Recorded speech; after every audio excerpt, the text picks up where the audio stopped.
So the book I brought along is Post-Christian, which is a new one this year by Jean Edward Veith, who is a cultural commentator who's been around for quite some time. He wrote a book called Postmodern Times quite some time ago. And in this book, he goes through 4 different sort of sectors, if you like, of society, of culture, and shows the shifts that have taken place. So he looks at reality, sexuality, religion, and society in general. Okay. So how society works. I get that book. I mean, I like Jean Veith anyway, so yeah. I mean, that's books right up my street, you know. And we'll get you one, don't worry. Yeah. But I read both of these simultaneously, and it left me almost sort of swimming in this cloud of confusion in some sense. Because if you look at, like, Melvin Tink is looking at it from cultural Marxism and shows you the very clear movement that's happened there. Whereas if you look at it from science perspective and rationalization, and if you look at it from a philosophical perspective and the impact of thinkers throughout the ages and ideas, like I think he talks about Descartes and how he sort of reduced rationality to your own consciousness, and then he follows the impact that has throughout the next decades. It feels like there's 1,000 things going on at once, and it can't really be reduced to one thing. Do you have any thoughts around that? Oh, I would reduce it to one thing, and I would reduce it to spiritual warfare. Okay. I think that if you read the Russians like Dostoevsky, Tolstoy, and others, they talk about, and also I've just been reading, I've forgotten his name, a Dutch author from the 19th century who spoke about the revolution, and he was speaking about the Napoleonic Revolution. But I think what we would now call progressives, they're following C.S. Lewis's That Hideous Strength.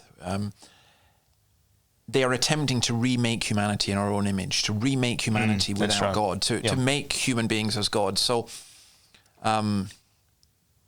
Harari, whose books are just phenomenally popular, but they are so depressing. And I think what's going on is, you're right, I think it's mass confusion to which people try and provide simplistic answers, and all they do is create more confusion.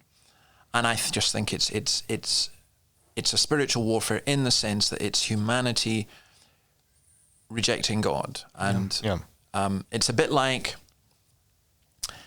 follow the maker's instructions.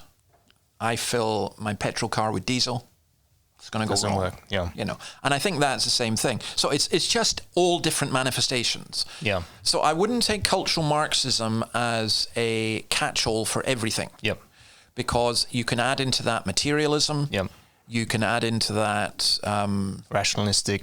Well, kind of wrong kind of rationalism. Yeah. I mean, there's almost a sense in which you can take everything. Even cultural Marxism, you can say there are things within that which reflect some degree of truth. Mm-hmm. So, for example, the best lies have a bit of truth in them. Well, postmodernism has a legitimate critique of modernism, and modernism had a legitimate critique of traditionalism. Yeah. And I think we're now in a postmodern age, which for me... How many posts can you have? Well, how many posts can you have? For me, this is where I think, rather than despair as a Christian, I just see this as a golden opportunity. Yeah. Because in the postmodern marketplace of ideas, we've got the best product. Now, I don't like talking about the gospel like that, but nonetheless, that is the case. Yeah, and actually, Jean Veith brings that out because he shows how, when through these shifts, what people have been looking for is something. Yeah. In looking at reality, they want to find something true about reality. And looking at sexuality, they're seeking after love and fulfillment or something to that effect. And he shows you brilliantly, I think, how the gospel answers those questions and those desires that people are seeking after. And it's, at the end of the day, it's the only sort of true belief system, worldview that will address all of the concerns that people are seeking after.